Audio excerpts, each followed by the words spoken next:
Kamusta kayong lahat? Lalo na kayo, Ma'am Lynn Rose. May nais po akong ibahagi sa inyo ng aking naging experience na totoong nangyari sa buhay ko na maaari ring makapagbigay ng aral sa lahat ng ating manonood na maaaring makarelate din sa may share ko ngayon. Nainganyo akong ikwento ito kasi palagay ko ay napaka-creepy ng experience na yun. Hindi ko po ito personal na kwento, pero may relate pa rin ito sa akin. Dahil ang kwentong ito ay kwento na naging long time partner ko ngayon. Itago niyo na lang ako sa pangalang Weng. Nangyari ito bago po naging kami ng long time partner ko ngayon.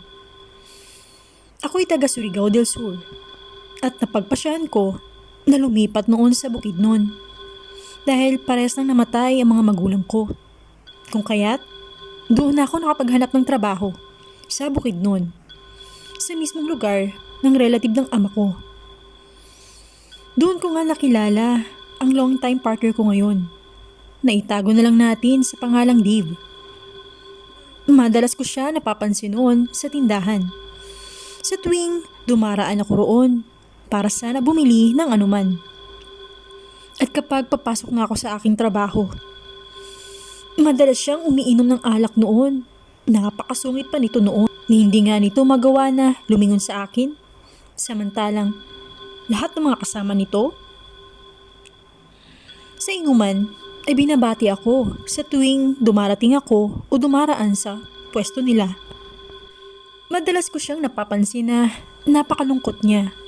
Parang tangandagan nito ang buong problema niya. Hanggang sa nabalitaan ko na lang na heartbroken pala ito. Ang nagkwento sa akin niyon ay yung isa sa mga nakasama niya sa inuman. Iniwan daw siya ng long time jowa niya.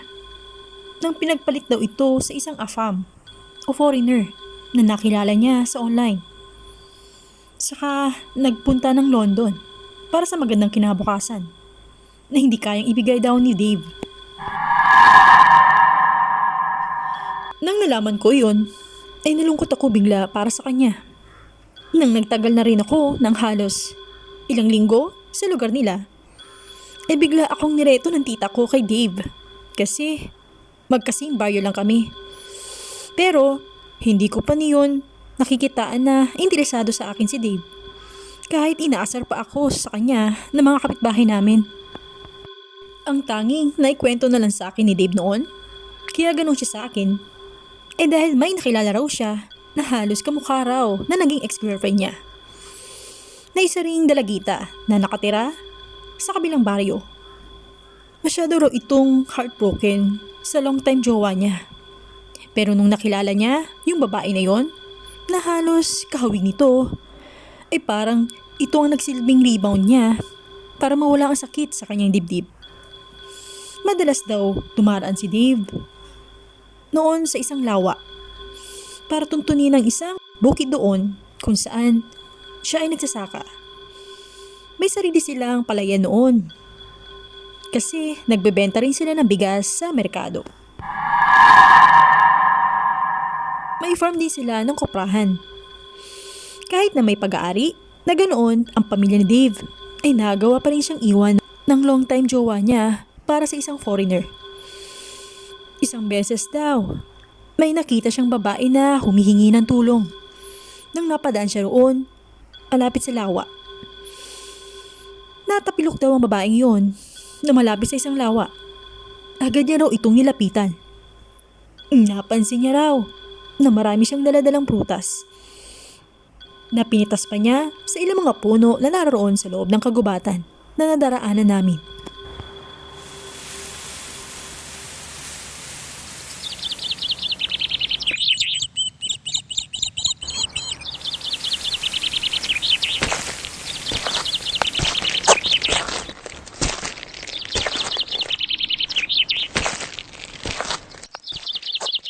Tulong! Tulong! Sobrang sakit ng paa ko! Naku, miss! Anong nangyari sa'yo? Esther! Buti na lang napadaan ka. Kasi naglalakad na ako pauwi sa bahay namin eh. Kaso bigla naman ako natapilok sa daan. Hindi ko napansin ang aking dinaraanan. Nako, halika. Tulungan na kita na makatayo. Aray! Aray! Sandali, dahan-dahan lang. Tara, akayin na lang din kita hanggang doon sa bahay nyo. Ha? Sigurado ka ba? Tingnan mo nga, miss, oh. Paano ka pa makakalakad niyan kung ganyan ang kalagayan mo? Don't worry, sigurado ako. Miss, saan ba ang daan papunta sa bahay nyo? Dito ang daan. Sigurado ka ba talaga? Baka may pupuntahan ka pa. Nakaabala pa ako sa lakad mo niyan, mister. Okay lang naman. Kasi iwanan kita rito. Na ganyan na yung kalagayan. Tingnan mo nga, oh. Malapit na namang gabi. Doon nagsimula nang tinulungan niya ang babaeng kamukha ng ex-girlfriend niya na maihatid niya hanggang doon sa tinitirhan nito. Nabigla din daw siya sa kanyang ginawa nang nakita niya ito. Para raw na starstruck siya na makita niya ito kasi kamukhang kamukha daw talaga ng ex-girlfriend niya ito. Matapos ng mga sandaling iyon, ay hindi na nga nawala ang itsura ng babaeng yun sa kanyang isip. Araw-araw na raw niya itong naiisip. Parati daw itong naroon sa kanyang isip. Parang may kung ano raw, nagayuma ang nangyari sa kanya matapos niya raw itong makita. Kasi, pati sa kanyang panaginip ay dumadalaw daw ito. Bigla-bigla raw nagigising si Dave sa alanganing oras na madaling araw.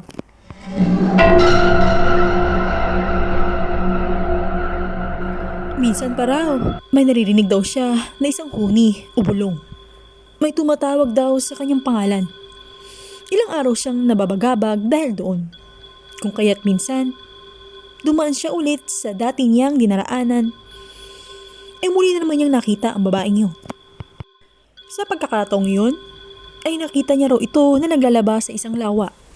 Nang makita niya ito, ay kasalukuyan na nga itong nagliligpit ng kanyang mga gamit. Nang makita ito ni Dave, ay bigla raw itong na-excite. Dali-dali raw itong nagtungo sa pwesto ng babaeng yun para siya ay batiin. Sa paglapit daw ni Dave sa babaeng yun, ay nagulat pa raw ito na makita siya. Muli na naman daw niya itong hinatid sa bahay nila. Pagkatapos ng pangyaring yun, ay nagiging ganun na nga kadalas ang pagkikita nila.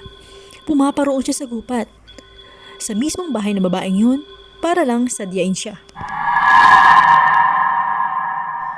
Nagsimula na raw siyang manligaw sa babaeng yun na itago na lang natin sa pangalang Hana. Ito ang version na kwentong narinig ko mula mismo kay Dave. Pero ayon naman sa nanay nito, kasi magkumari ang nanay nito at ang tita ko, kaya naikwento rin ng tita ko sa akin ang version niya. Then mga panahon na yun, ay doon pa ako nakatira sa bahay nila. Mula nang nagkwento raw si Dave sa kanila na may nakilala raw itong babae sa dinaraanan niyang gubat. Patawid sa palayan nila, ay nagsimula na raw ang mga kakaibang kinikilos nito.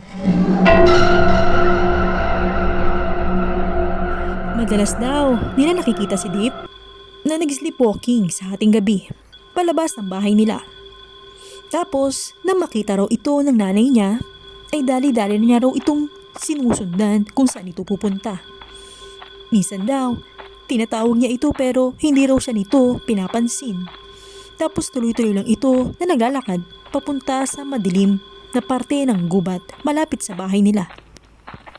Nang tumakbo raw ang nanay nito, hanggang sa naabutan niya nga si Dave. Nakita niya raw ito na nakatulala lamang. Wala daw ito sa kanyang sarili. Hindi niya raw ito makausap. Nakatikom lamang ang bibig nito.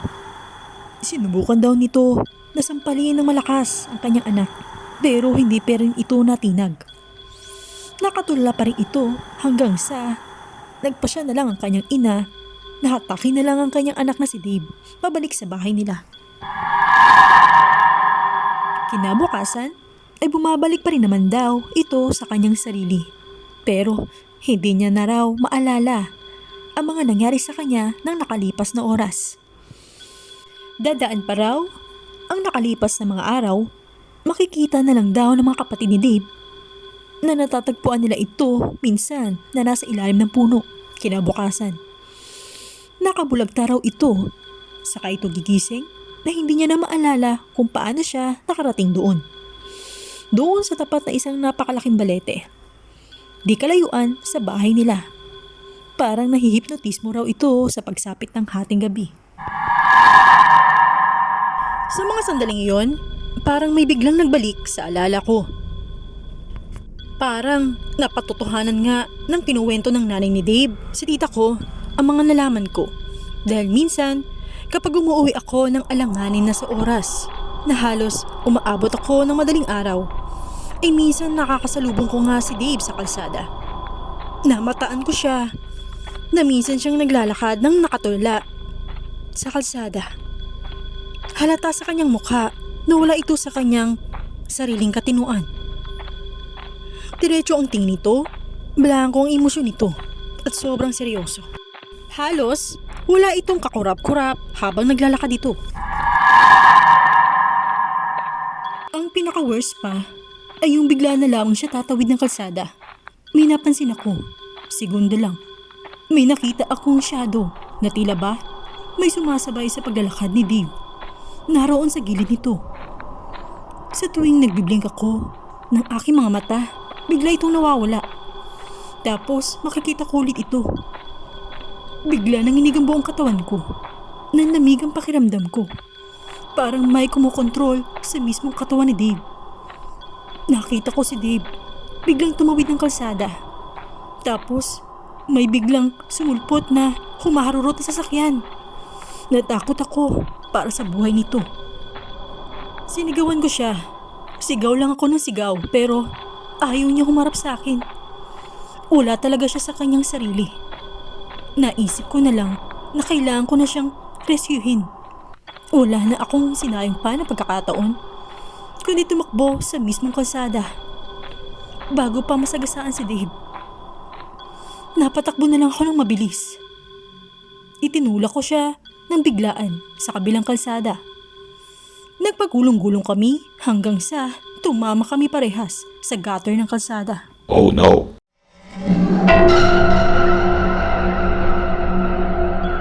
Agara na lang akong bumangon. Nataranta dahil nakita ko si Dave na nawala ng malay. May dugo ito sa kanyang ulo. Hindi ko pinansin ang pananakit ng katawan ko. Agaran ko siyang dinala sa pinakamalapit na hospital. Alam ko, mahiwaga sa pagkatulala ni Dave. Doon ko na masigit na naintindihan na konektado ang aking nasaksihan sa version na kinuwento ng nanay ni Dave. Sa paglaon pa ng pagkakataon, sa kabila ng pagsusungit sa akin ni Dave, ay ako na ang gumawa ng move para tuluyan mapalapit kay Dave. Dahil alam ko, sa simula pa lang, ay may gusto na ako sa kanya. Sa paglaon pa ng panahon, ewan ko ba, pero parang may nagahant na rin sa akin. Mula nang nakipag-close ako kay Dave. Sa tuwing namamataan ko na inaabot ako ng halos madaling araw sa pag-uwi ko galing sa aking trabaho, may mga creepy na pangyayari ang naranasan ko roon sa kalsada kung saan ko parating nakakasalubong si Dave. Ewan ko ba, tumataas parati ang mga balahibo ko sa area na nilalakaran ko banda roon. Nasisense ko na para bang may mga mata ang nakamasid sa akin. Maya't maya pa ay may mga sisit akong naririnig. Tapos may mga ungol din akong bigla ang naririnig. Dahil doon, bigla na lang ako natitigil sa aking paglalakad. Iikot ko ang aking paningin sa buong paligid. Kahit na madilim sa gubat, ay mulagat ang aking mga mata na sinisiyasat ang buong paligid. Baka kung sakali na may nagtatago ng mga aso sa malapit. Tapos, magugulat na lang ako. Kung sakali man na bigla na lamang itong dadakma sa akin nang hindi ako handa. Pero, sa ilang sandali na nagmasid ako at naghintay, ay wala naman akong napansin. na kahit na anong hayop sa buong paligid ko. Inalog-alog ko na lang ang ulo ko. At mas pinilian ang isip ko na baka guni-guni ko lang ang lahat. Pero yung takot sa isip ko ay hindi pa rin nawawala.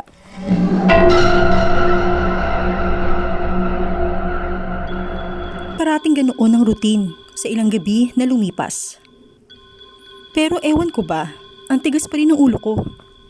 Doon pa rin ako dumaraan hanggang sa may nararamdaman na akong naglalakad sa likuran ko na parang sinusundan ako nito. May lumilipad sa kalangitan na tila ba mayroon itong napakalakas na hampas ng pakpak sabay may tatawa sa kalangitan. Ang tigas pa rin talaga ng ulo ko dahil sa ginagawa ko pa rin na dumaan doon na nag-iisa lang. May pinaka-worst pa na nangyari. Habang naglalakad ako, may biglang bumulong sa akin. Ang sabi nito, Tigilan mo si Dave. Akin ang si Dave. Naintindihan mo? Lumayo ka sa kanya. sa narinig kong yun, biglang nalamig lahat ng katawan ko. Nanikip bigla ang dibdib ko. Hanggang sa bigla na lamang akong nahimatay sa kalsada. Pagkagising ko, napansin ko na naroon na ako sa aming bahay. Naikwento na lang sa akin ng tiyahin ko na si Dave daw ang nagatid sa akin ng madaling araw.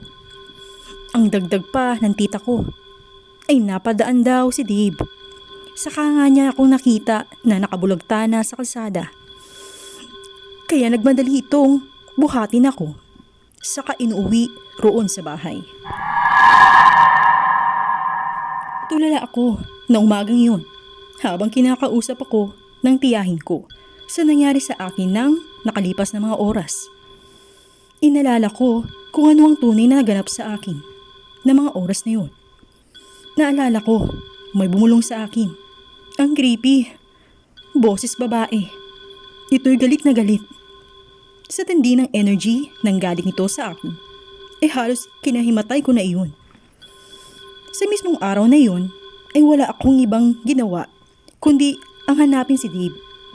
Ipinagtanong ko siya sa bahay nila nang nakarating na ako roon. Subalit ang sabi na lang ng mama niya ay wala raw siya roon. Hindi rin daw alam ng mga kapatid niya kung saan ito nagpunta. Laking pagtataka ko na lang kung bakit para atang walang nakakaalam sa lahat ng miyembro ng pamilya nito kung saan ito nagpunta. Sinubukan ko magtungo sa paborito nitong tambayan. Doon mismo sa tindahan.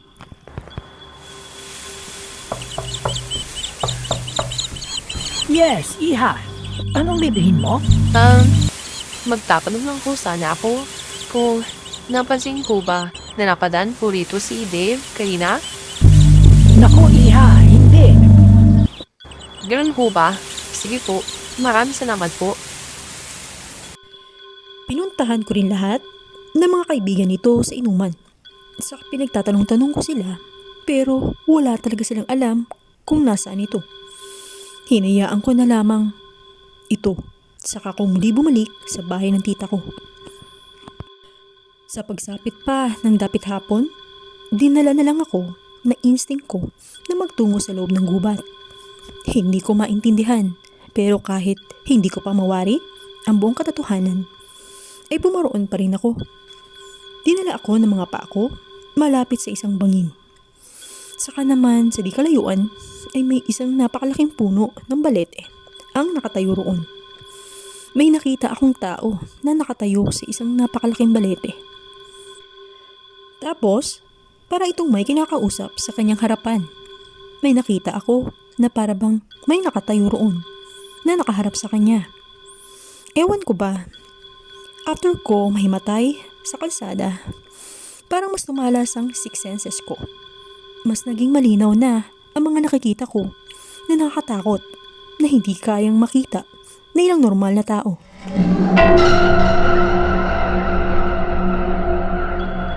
Sobrang puti nito, mahaba ang buhok.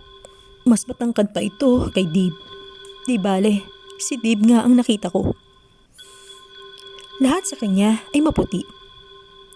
At napaka-weird ang itsura nito. Kulay itim ang mata nito. Talagang sobrang itim. walang kilay. Puti ang labi nito at hindi kumpleto ang kanyang mga daliri. Basta, sobrang puti nito. Ang pakiwari ko nga, isa itong puting engkanto. Sobrang titig na titig ako sa kakaibang nilalang na nakita ko ng mga oras na yun. Pero halos naluluha na nga ako kaya hindi ko na napigilan na kumurap-kurap sa pangatlong pagkurap ko. Na ganyong tao yung nakita ko. Totoo nga na yung naganyong tao na nakita ko ay halos parang kakambal na ng dating jowa ni Dave.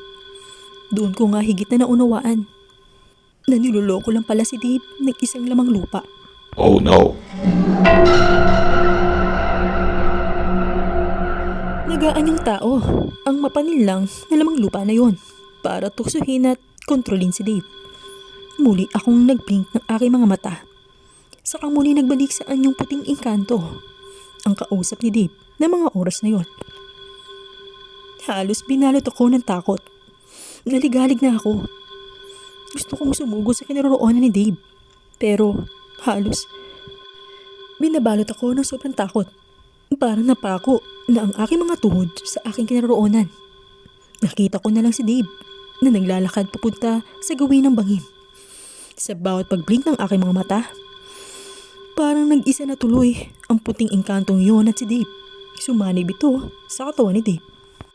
Nakita ko na masyado nang malapit si Dave sa dulong parte ng bangin. Nagkaroon ako ng sobrang pag-aalala sa binabalak nitong gawin. Hindi na ako nagdalawang isip pa na lumabas mula sa pinagtataguan ko.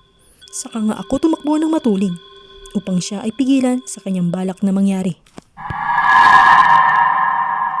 Hinata ko kagad ang mahabang braso ni Dave. Saka hinagis palayo sa bangin. Hindi ko ikinakala na kaya ko palang mahatak ng ganong kalakas si Dave. Kayong ang buong akala ko ay lalampal-lampal lamang ako. Sinubukan kong pigilan si Dave sa balak niya. Halos natakot ako ng malala sa mga sumunod na nangyari. Nagsisigaw ito at halos hindi na ang boses ni Dave ang naririnig ko. Boses na isang nagwawalang galit na halimaw. Paulit-ulit niya na sinasabi sa akin na layuan ko na raw si Dave dahil ito'y pag-aari niya. Sa sobrang pag-aalala ko para sa kanya, itumakbo ako papunta sa kanya. Saka ko siya niyakap ng mahigpit.